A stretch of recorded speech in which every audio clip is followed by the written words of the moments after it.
Today I'm going to show you how to test for a fracture. There's three kind of tests that I like to use. One is called a bump test, the other one's called a squeeze test, and the third one is actually a tool called a tuning fork.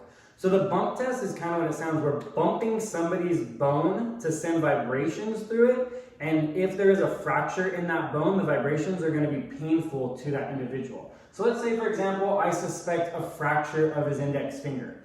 What I can do is I can bump, right? I can like flick the tip of the finger or somehow bump it and see if those vibrations that go through cause a pain reaction. And if they do, that could be a sign that there could be a fracture present. Other situations, maybe in the lower leg or like a lower arm.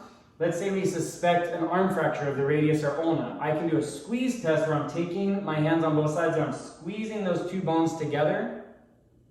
And I'm seeing if that, again, creates a pain response because of the fracture in those bones. So a positive sign would be that this person had pain, and that would indicate that there's a possibility of a fracture. We would want to send them to the hospital. The third one is I kind of mentioned, it's called a tuning fork. This is a tool that we can use. We hit this part onto something, so I can hit it on a table or a bench or the ground or something, and it creates a vibration in this tool. And then this bottom part, I want to hold down here at the bottom, because if I hold up here, it's going to stop the vibration. But I want to hold this bottom part of the tool, and I want to hit it on something to start getting it to vibrate. And then I want to put this bottom little section onto a bone. So let's say, again, we think maybe he had a fracture in his hand, right? One of his metacarpals.